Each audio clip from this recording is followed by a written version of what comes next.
آداب۔ آج کی اچھی خبر یہ ہے کہ اقتصادی منصوبہ بندی کے وزیر احسن اقبال اور مشیر خزانہ مفتاح اسماعیل نے پاکستانی معیشت کی کارکردگی کی تفصیلات جاری کی سے پہر کو۔ ان تفصیلات کے مطابق پاکستانی معیشت نے سال 2017-18 میں جتنی ترقی کی ہے وہ پچھلے 13 برس میں کسی ایک سال میں سب سے زیادہ ہے۔ معاشی اضافے کا ٹارگٹ 6% رکھا گیا تھا، 5.8% اچیو کر لیا گیا ہے۔ تو یہ حکومت کی جانب سے ایک اچھی خبر ہے۔ ہاں، اسی طرح انفلیشن کا ٹارگٹ وہ انہوں نے ایکسپیکٹڈ ہی رکھا تھا 6%، لیکن انفلیشن اس وقت حکومت کا کہنا ہے کہ 3.8% پہ روک لیا گیا ہے۔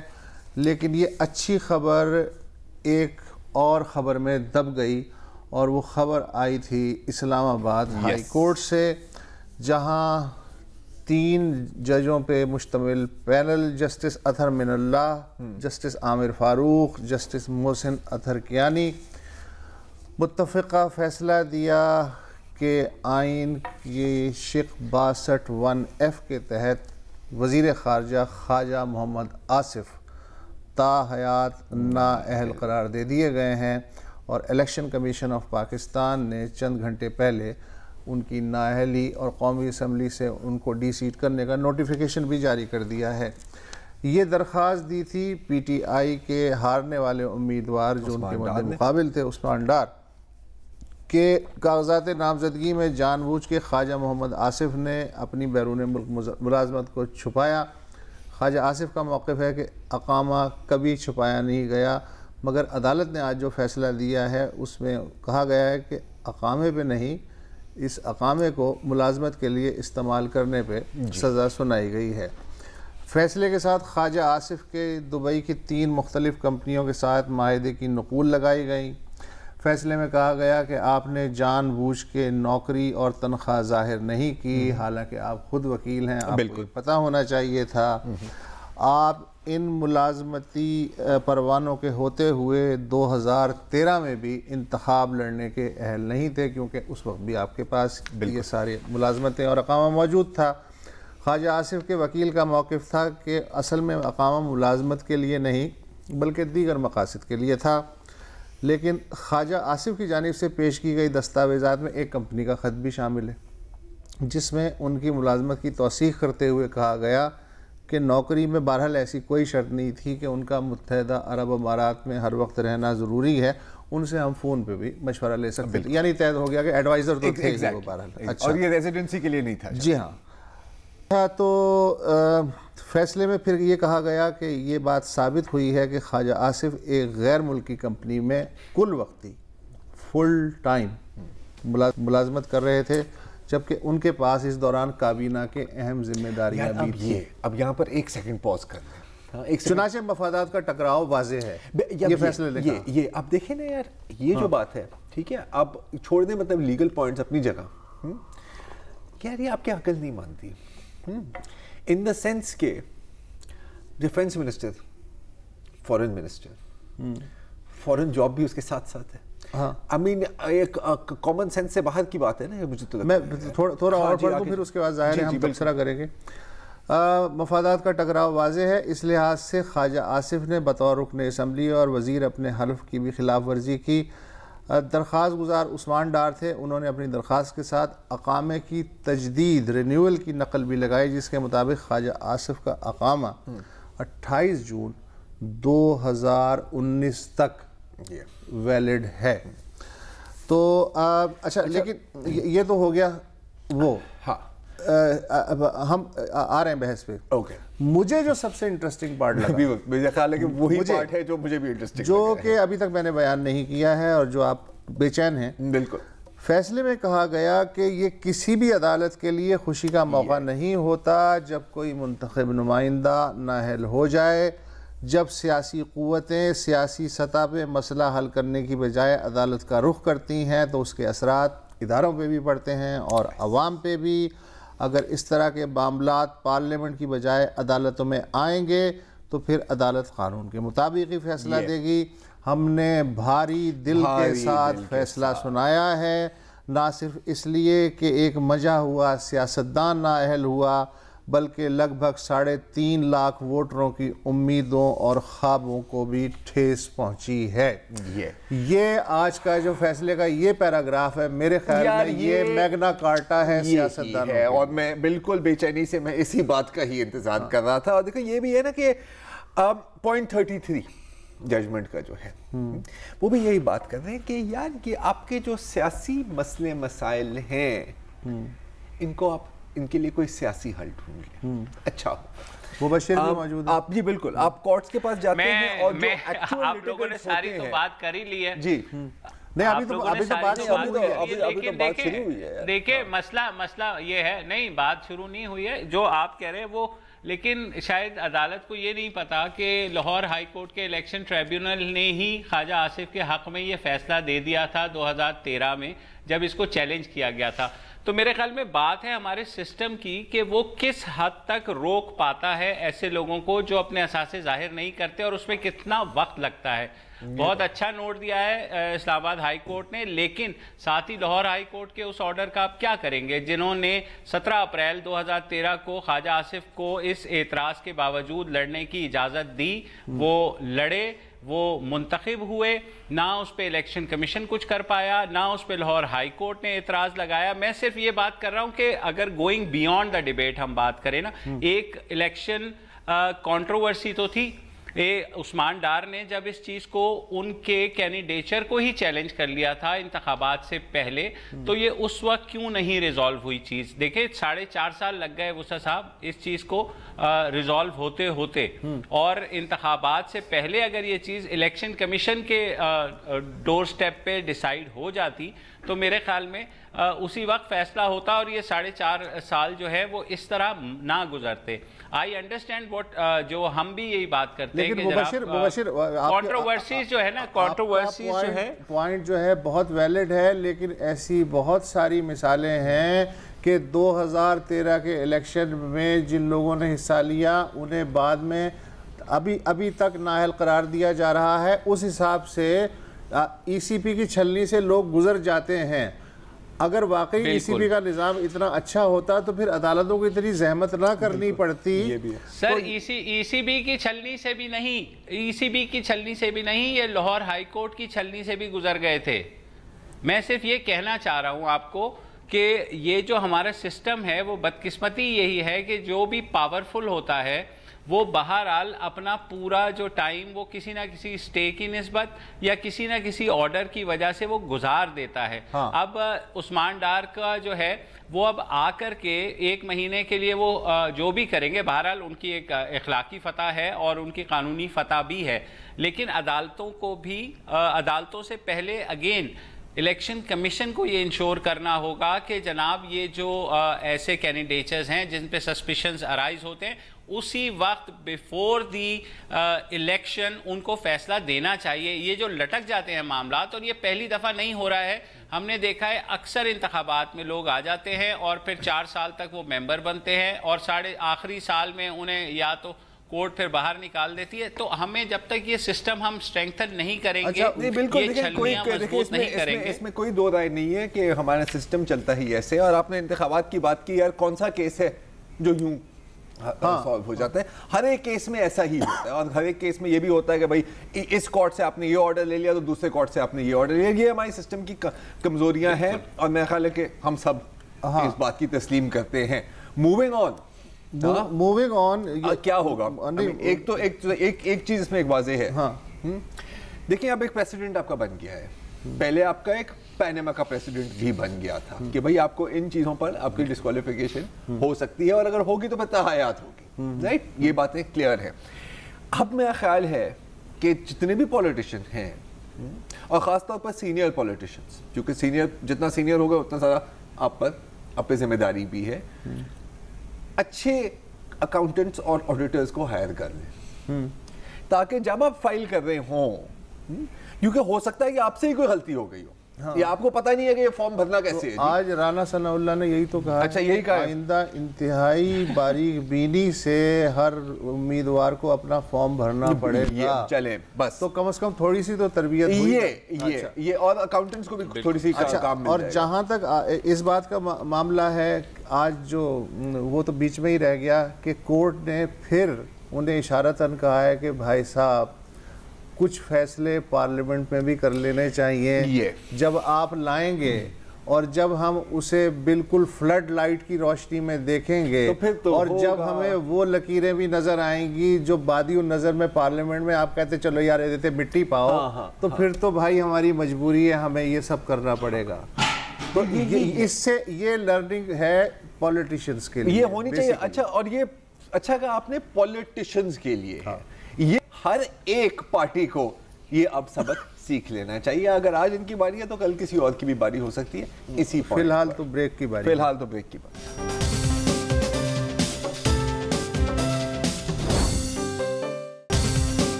گفتگو ہو رہی ہے میاں محمد نواز شریف کے دست راست خواجہ محمد آصف کی نااہلی کی. خواجہ محمد آصف نے ظاہر ہے کہ اس فیصلے کو سپریم کورٹ میں چیلنج کرنے کا فیصلہ کیا ہے. اچھا, جب میں نے یہ سنا کہ وہ سپریم کورٹ جا رہے ہیں چیلنج کرنے, تو پھر میرے ذہن میں آیا کہ سپریم کورٹ تو پہلے ہی 62(1)(f) کے تحت نااہلی کی سزا کو تاحیات قرار دے چکی ہے. اب مجھے نہیں پتا کہ خواجہ آصف جو ہیں کس بنیاد پہ کہیں گے کہ جی میرے ساتھ انصاف کریں.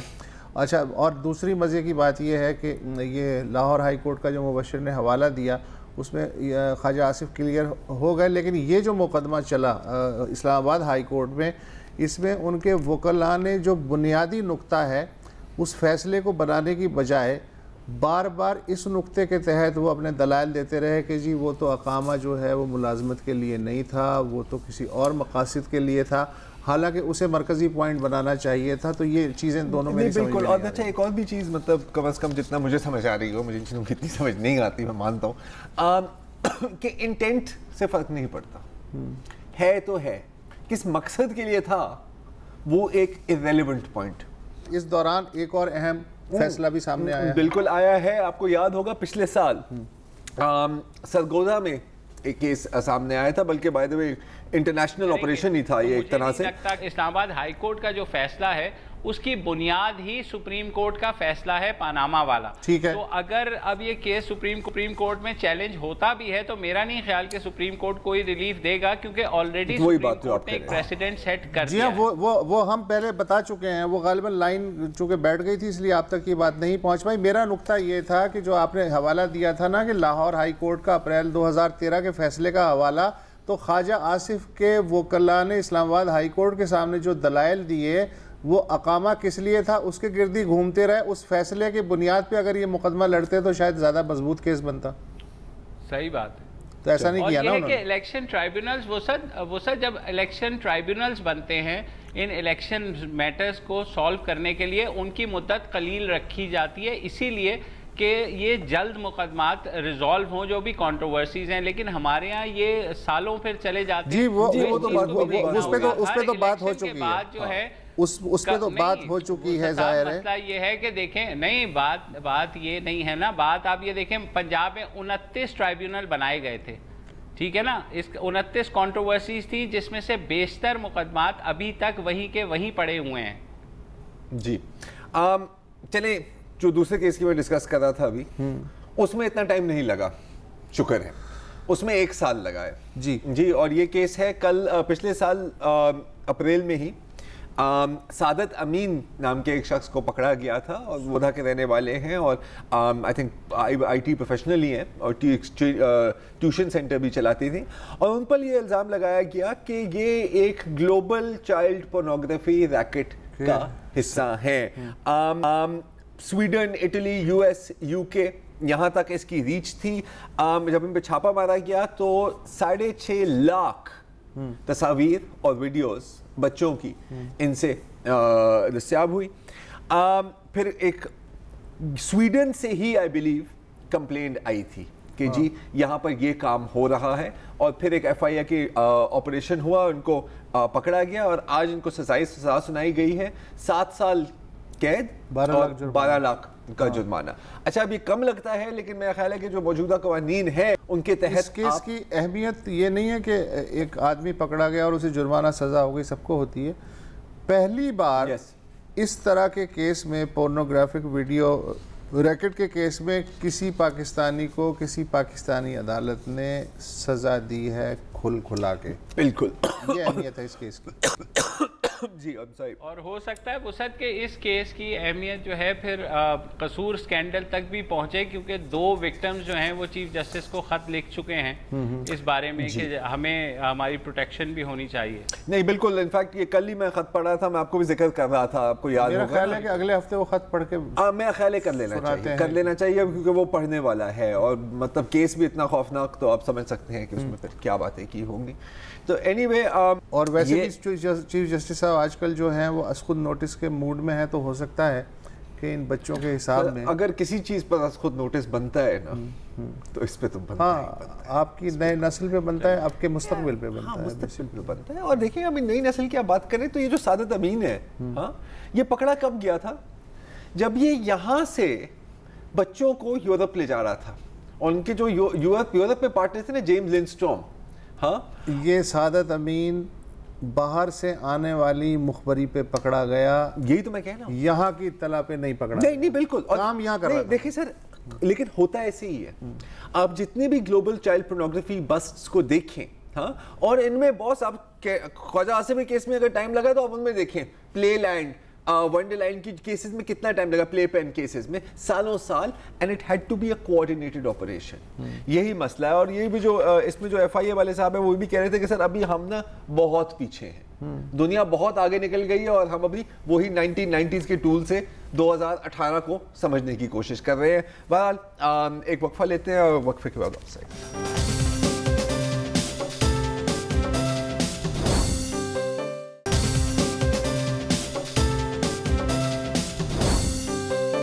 Welcome back. اب کورٹ کیسز کی بہت بات کر لی, اب تھوڑا سا آگے بڑھتے ہیں. ہر سال فوربس میگزین, دنیا کی ایک بہت ہی ویل نون اور ریپیوٹیبل بزنس میگزین ہے, ایک لسٹ شائع کرتی ہے, اس کا نام ہے 30 Under 30, یعنی کہ 30 لوگ یوزلی ڈیولپنگ کنٹریز اور مختلف لوگوں سے جو ان کی عمر 30 سال سے کم ہے, اور جو اپنی شعبوں میں کوئی اچھا کام کر رہے ہیں یا کوئی اچیومنٹ لائے ہیں. اس سال ان میں سے 9 پاکستانیوں کی نام بھی اسی لسٹ میں ہیں, اور کن سے آپ واقف ہوں گے, جیسے مومنہ مستحسن, the singer. 30 میں سے 9. Great. It's not bad. مومنہ مستحسن اس میں شامل ہیں. شاہیر نیازی, ہمارے الیکٹرک ہنی کوم والے بھائی, وہ بھی اس میں شامل ہیں. ان کے نام تو ہم نے سنے ہوئے ہیں, اور بھی نام ہیں جو شاید آپ نے نہیں سنے ہوئے, جیسے کہ Sadia Bashir, pixel art games academy کی بانی.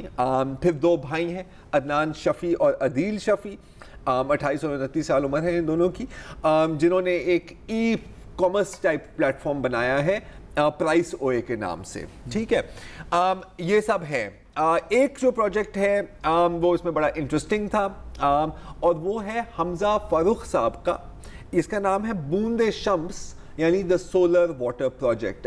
کہانی یہ تھوڑی سی ایسے ہے کہ کالج کا ایک پروجیکٹ تھا ان کا, اور انہوں نے کہا کہ جی ہم ایک گاؤں میں, جور ولیج پاکستان میں, ہم صاف اور سستا پینے کا پانی فراہم کریں گے یوزنگ سولر پاور, کیونکہ وہاں پر بجلی شمسی توانائی. اور اس میں نہ صرف پانی ایکسٹریکٹ ہوتا ہے زمین سے, بلکہ اس کی فلٹریشن بھی ہوتی ہے. اچھا, حمزہ فاروق سے میری بات ہوئی کچھ روز پہلے, تو وہ کانورسیشن میں نے ریکارڈ کی ہے, وہ کیونکہ آج کل وہ UK میں ہے تو اسکائپ پر مجھے کرنی پڑی. تو میں آپ کو اس پروجیکٹ کے بارے میں کیا بتاؤں, آپ حمزہ فاروق سے خود ہی سن لیں. بوند شمس ہے کیا؟ اس کا بیک گراؤنڈ بریف سا یہ ہے کہ پاکستان کے اندر اس ٹائم پہ 2 کروڑ آبادی اس ٹائم پہ پانی سے دوچار ہے, اور ہم لوگوں کا پرائمری مقصد یہ تھا کہ اتنی بنیادی جو ضرورت ہے, پانی سے بنیادی ضرورت کم ہی کوئی اور ہوگی, اس کو ٹیکل کرنے کا کوئی ایسا طریقہ نکالیں جو 2 چیزیں ایک ساتھ کر سکے. ایک تو یہ ہے کہ ہمارے پاس جو لوڈ شیڈنگ کا ایشو ہے, بجلی نہ ہونے کا جو ایشو ہے, اس کو ریزالو کرے, اور اس کے ساتھ ساتھ پانی کے ایکسس کا جو ایشو ہے اس کو ختم کرے. تو ہمارا پروجیکٹ جو ہے وہ 2014 کے اندر شروع ہوا تھا, اور ایٹ دا ٹائم میں ولیمز کالج اور آکسفورڈ یونیورسٹی کے اندر تعلیم حاصل کر رہا تھا, اور مقصد یہ تھا کہ تعلیم شدہ لوگ ہمارے جو شہروں میں ہیں ان کو دیہی علاقوں سے کنیکٹ کیا جا سکے. ہم ولیجز میں جا کے سچویشن سمجھیں, ان کے بارے میں جانیں, اور پھر اس سلوشن کو وہاں پہ لائیں تاکہ ان کی دن بہ دن کی پانی کی بنیادی ضروریات پوری ہو سکیں. ہم لوگ کیا کہتے ہیں اکوپمنٹ پرووائڈرز نہیں ہیں, ہم لوگ ایک چیریٹی ہیں, اور ہم لوگوں کا مقصد یہ ہے کہ جو ہم ویل ٹو ڈو لوگ ہیں, جہاں پر شہروں میں جو لوگ ہیں جو ولیجز میں پرابلم کو سمجھتے ہیں, ان لوگوں سے ڈونیشن اور چیریٹی اکٹھی کر کے ان لوگوں تک پہنچائی جا سکے جن کو اس کی ضرورت ہے. تو ہم لوگ گاؤں میں جو لوگ ہیں ان کو بالکل کچھ چارج نہیں کرتے, ان کو ہم پانی پرووائڈ کرنے کا اور ایکسیس جو ان کا وہ اسٹیبلش کرتے ہیں. تو it is in very simple terms a charity which is using technology, which is using sort of skilled labor اور ہماری اپنی knowledge to provide clean water to these deserving areas. اس طرح کہ ابھی پاکستان میں ہمارے پاس 3 projects جو ہیں وہ operational ہیں, تقریباً 10 سے 15 ہزار لوگوں کو ہم free of cost 25 سال کے لیے انشاءاللہ یہ پانی ہم پرووائڈ کر رہے ہیں. لیکن اس کے ساتھ ساتھ میں جو چیز واضح کرنا چاہوں گا وہ یہ ہے کہ ہمارا مقصد صرف اس چیریٹی کو پروموٹ کرنا نہیں ہے, it is to use it as a platform to highlight a much broader issue. Pakistan میں اس ٹائم پہ جو پانی کی قحط ہے کہ یو این کے اکارڈنگلی ہم 7th most water scars country ہیں, ہمارے ریزرو 2025 تک تقریباً ختم ہو جائیں گے. تو ہم اس چیریٹی کے تھرو یہ کبھی کلیم نہیں کریں گے کہ ہم پاکستان میں پانی کا مسئلہ سالو کر سکتے ہیں. یہ ایک گورنمنٹل انڈیور ہے, اور ہم جو امیجیٹ پرابلم ہے, جو لوگ اب مجھے میسج کر رہے ہیں اور کہہ رہے ہیں کہ تقریباً ہمارے مجھے 150 میسج آیا ہوگا فوربس 1330 کی نامینیشن کے بعد, جس میں لوگ اپنے گاؤں کے بارے میں بتا رہے ہیں کہ ہمارے پاس پانی نہیں ہے. ان تک پہنچنا, ان کی تکلیف کو امیجیٹ طور پہ ختم کرنا وہ ہم کر سکتے ہیں. لیکن اس کے ساتھ ساتھ یہ بڑا ضروری ہے کہ ہم اپنی اس این جی او کا جو فرینڈلی ہینڈ ہے وہ گورنمنٹ کی طرف بڑھاتے بھی ہیں, ان سے اسسٹنس بھی جو ہے ہم وہ سیکھ کرتے ہیں, ان کی نالج سیکھ کرتے ہیں, تاکہ ہم ایک کنسٹرکٹیو اور لانگ ٹرم سلوشن جو ہے پاکستان میں اس کو امپلیمنٹ کر سکیں, تاکہ ہماری جو ٹریٹیز ان پلیس ہیں, انڈس واٹر ٹریٹی ہو جائے, جہاں پر اس کے علاوہ فالو اپ ڈپلومیسی ہوئی ہے, اٹ ہیز بین مور اور لیس این اٹر فیلئر. کیونکہ ہم جو سب سے بیسک ایشوز ہیں, پاکستان از obviously a water sort of consuming country کیونکہ ہم ایگریکلچر بیسڈ ہیں. اس کے ساتھ ساتھ ہم لوگوں نے کوئی ایسی واٹر پالیسی نہیں بنائی جس کے اکارڈنگلی ہم جو ویسٹ واٹر ہے اس کو کہیں صحیح جگہ پہنچا سکیں, which has led to contamination of ground water. اس کے ساتھ ساتھ ایجوکیشن اور واٹر ہائیجین کی کمی رہی ہے ہمارے پاس. اور ان سب چیزوں کا رزلٹ یہ ہے کہ then you have a country which is on the track to being one of the most water scarce countries in the world, especially کیونکہ پاکستان کی آبادی کو آپ دیکھیں, ہمارے پاس we have 200 million people اور ہمارا گروتھ ریٹ جو ہے وہ 3.2% ہے. اس کی بیسس پہ تو ہم 2025 تک اس آبادی کا ڈبل کر جائیں گے, اور پانی جو ہے پہلے ہی نہیں ہے.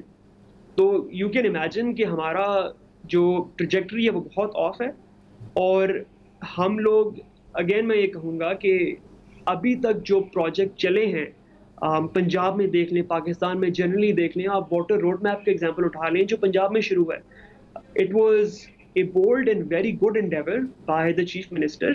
لیکن اگر میں یہ سوال کروں گا سب سے جو کوئی بھی سن رہا ہے کہ اگر 10 سے 12 اسٹوڈنٹس مل کے 10 سے 15 ہزار لوگوں کو صاف پانی پہنچا سکتے ہیں, تو کیا ہماری گورنمنٹ اتنے عرصے میں پنجاب کے چند لوگوں کو پانی نہیں پہنچا سکی؟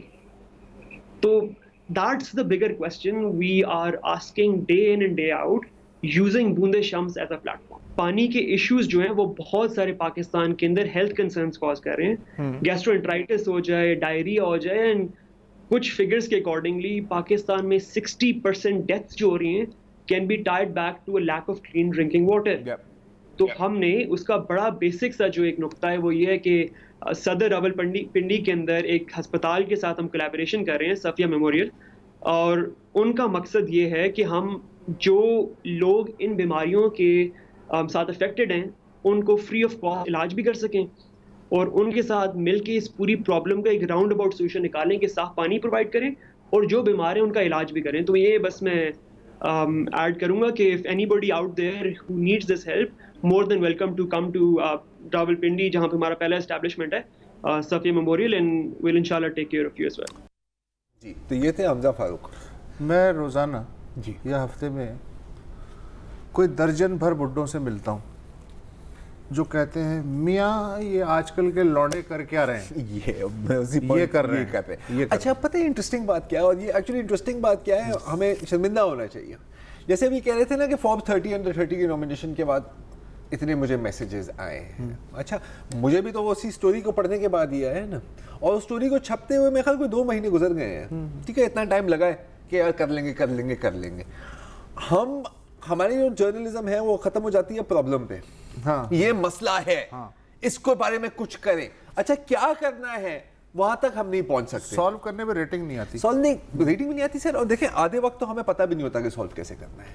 پھر آپ کو ایسے لوگ ڈھونڈنے پڑتے ہیں جو پہلے تو آپ کو مسئلہ پتہ ہونا چاہیے, اس مسئلے کا حل پتہ ہونا چاہیے, اور پھر آپ کو کافی ٹائم لگانا ہوگا, 10,000 بندوں سے بات کرنی ہوگی, اور پھر ان کو ڈھونڈنا ہوگا, ان کو لائن اپ کرنا ہوگا. لیکن یہی ضرورت ہے ہمیں ایسی ہی کام کرنی ہے. آج کل کے لڑکے لڑکیاں نہ پڑھ رہے ہیں نہ کوئی کام کر رہے ہیں, صرف بیٹھے 24 گھنٹے کمپیوٹر یا فون کے سامنے ہوتے. خدا کے واسطے اس طرح کے لڑکے جو ہیں ان کا کام دیکھیے. اب مطلب میری 56 سال عمر ہو گئی یار, میں نے تو اس طرح کا کوئی کام کبھی سوچا بھی نہیں کرنے کی بات. تو دوسری بات, اور نالج دیکھو, کانفیڈنس دیکھو. کیا سلام ہے آپ بچوں کو, ہم سے تو چھوٹے ہی ہیں, سلام.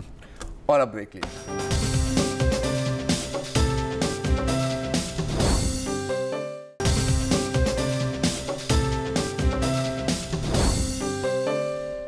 Welcome back. اور اب آج کا آئٹم نمبر, اب آپ کو پتا ہے کہ جو جاسوسوں کی دنیا ہوتی ہے نا, یہ ذرا نہیں بہت ہٹ کے ہوتی ہے, اور خاص طور پر جو پاکستانی جاسوس ہیں سب سے برے ہوتے ہیں مذاق کے علاوہ, اور بہت ہم تنگ کرتے ہیں اپنے بھارتی پڑوسیوں کو. کبھی کمانڈو کبوتر بھیج دیا, ہاں کمانڈر گٹرگو, وہ جا کے جاسوسی کرتا ہے. اور اب ایک نیا طریقہ نکلا ہوا ہے جس میں کافی ناک میں دم کیا ہوا ہے, اکراس دا بارڈر. میرے سے آپ کیا سنیں گے, آپ بھارتی میڈیا کی اپنی ہی رپورٹ خود ہی دیکھ لیجیے. A Pakistan ISI honey trap racket has been busted. India Today gets you this exclusive story. The accused is an ISI agent, went with the name Amita Ahluwalia. So we don't know if this is the correct name, but that is the Facebook profile. Now this handle on social media lured nearly 50 officers and jawans of the Indian Army and other services. Now they are on the friend list, the Facebook friend list of this Facebook handle. Now among those this Facebook handle trap are Army officers, Indian Air Force officers, Indian Navy officers, police officers, both serving and retired, and Jawans of the security forces. What we are now being told, and that's the latest that's coming in, servicemen, officers and Jawans were lured with online chats. However, what investigative agencies also know now, that very sensitive information about military movement, operation planning, execution of operations in sensitive areas were leaked online to this Facebook handle. Pictures and videos were sent to ISI handlers, and this Facebook account, the IP address has been tracked back to Pakistan.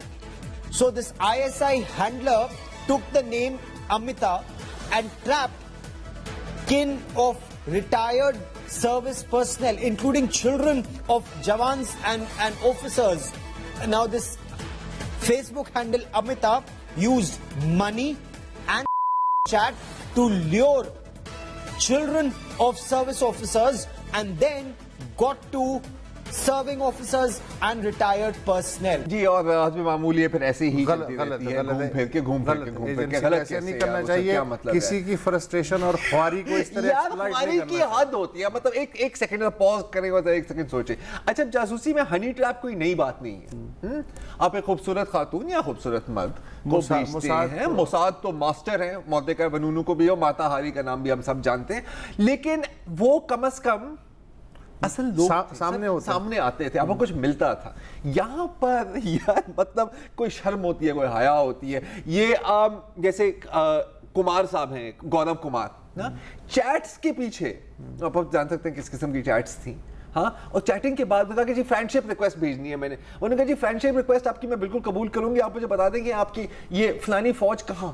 وہ کہے جی بالکل chat کے لیے تو ہم کچھ بھی کرنے کے لیے تیار ہیں. ایک اور بندہ تھا یار آئی اے ایف ہیڈ کوارٹر میں ایلیٹ گرود کمانڈوز کا ہیڈ وہ واٹس ایپ کی چیٹ کے بدلے میں ان کو انفارمیشن دینے لگ گیا. تو میں تو کہتا ہوں کہ جی یہ نیوکلیئر ویپنز کی آپ کو کیا ضرورت ہے. ہمیں کیا ضرورت ہے. ہمیں تو بس ایک نادیہ کی فیس بک پروفائل سے یہ سارا کام ہو سکتا ہے اور اس میں کوئی حرج نہیں ہے اگر وہ نادیہ اصل میں دراصل نادر ہو. ان کو کیا پتہ لگنے والا ہے. اور شکر کریں آپ شکر کریں میں انڈین دوست کے نہیں سر ایک سیکنڈ آخری بات ہم نے بیلنس لوڈ سوا کو استعمال نہیں کیا یہاں پہ. اگر بیلنس لوڈ سوا کو استعمال کیا ہوتا نا وسعت صاحب میسج یہ ہوتا کہ جی میں پلیز میں بہت مشکل میں ہوں مجھے 50 روپے بیلنس لوڈ دے دو اور یہ بتا دو کہ آپ کی ایئر فورس کہاں اسٹیشن ہے. دیکھو یہی ہوگا نا. ہنی ٹریپ وہ ہوتا ہے جس سے کہ ٹریپ ہونے والا بدک نہ جائے. اب اگر ایجنسی کوئی مسلم لڑکی کا نام رکھے کسی کا تو وہ تو بتک جائیں گے نا. تو انہوں نے نام بھی وہی دیا بالکل آلو والیا یا جو بھی ہے لیکن باس مطلب انتہائی معذرت لیکن خواری کا لیول میں اصل میں دیکھنا چاہتا ہوں. لیول تو انپریسیڈنٹڈ ہے نا. مطلب ایک تو بری باتیں نہیں کرنی چاہیے لیکن آپ نے وہ ڈسپلے پکچر تو دیکھی نا یار. ہاں اس کے پیچھے یار اس کے صرف ہونٹ ہے. ہاں صرف ہونٹ ہے اور مطلب وہ بھی جیسے ہیں ویسے ہیں. پوائنٹ اس کی یہ تو لائیو پرفارمنس بھی نہیں ہے یار. آپ نے چیٹ پر اپنے ملک کو بیچ دیا تو یار یہ تو اچھا لیکن ایک بات اچھا یہ پتہ ہے بائی دی وے انٹرسٹنگ بات یہ بھی ہے کہ میں نے اس پہ آرٹیکل بھی پڑھا تھا کہ یہ ابراڈ کی خواتین بڑے پریشان ہیں کہ یار یہ سارے دیسی منتھ کیوں آ جاتے ہیں hello hi I want to make friendship with you اور پھر عجیب باتیں کر رہے ہوتے ہیں. تو دیکھو اس کا انجام کیا ہے. اچھا مجھے ایک بات اے ایس ایل والی قوم ہے. ایک بات سمجھاؤ جو بالی ووڈ فلمیں ہیں ظاہر ہے ہم بھی دیکھتے ہیں اس میں جو آئٹم سانگ ہے وہ اس سے زیادہ ہاٹ ہوتا ہے بہت زیادہ ہے نا کئی گنا کئی 100 گنا. بالکل. اچھا وہ ظاہر ہے یہ لوگ دیکھنے کے عادی ہیں ہم بھی دیکھنے کے عادی ہیں. تو اس سے صرف 10 ٹائم 100 ٹائم کم صرف فیس بک کے اکاؤنٹ پہ ایک بندہ راز دینے پہ کیسے تیار ہو جاتا ہے یار. یہ خاری کی کیا پاتال ہے فرسٹریشن کی پاتال ہے. نہیں دیکھو اگر آئٹم سانگ کے بعد Kareena Kapoor T V screen میں سے نکل کے کہتی کہ جی اب بتائیں کہ آپ کے نیوکلیئر وسائل آج کل کہاں ہیں وہ ایک الگ بات ہوتی. تو اب کرینہ نہیں ملی تو امرتا ہی مل گئی. امرتا عرف عامر جو بھی ہے. تو اینی وے پوائنٹ یہی ہے کہ جی فرینڈ شپ کافی مہنگی بھی پڑ سکتی ہے. آج کے لیے اتنا ہی. اب ہم سے ملیں گے ہم کل جو میرا خیال کالرز ڈے ہے وسط کل کالرز ڈے ہے جی کالرز ڈے ہے تو آپ بات کریں گے اور ہم کوشش کریں گے کہ خاموش ہی رہیں. خدا. السلام علیکم. اگر آپ کو ہمارے شو پسند آیا ہے تو پلیز ہمارے یوٹیوب چینل کو سبسکرائب کریں اور اگر مناسب سمجھے تو اس ویڈیو کو لائک بھی کر لیں تو کوئی حرج نہیں ہے اور شیئر بھی کر لیں اور کمنٹ بھی کر دیں ورنہ وہ سب ایسے ہی لکھتے رہیں. اور یہ جو دونوں کہہ رہے ہیں یہ کر لیں جی پلیز. نہیں تو ہمیں بھی گھر جانا ہے. میں آپ کے کمپیوٹر میں نہیں رہنا 24 گھنٹے. صحیح بات.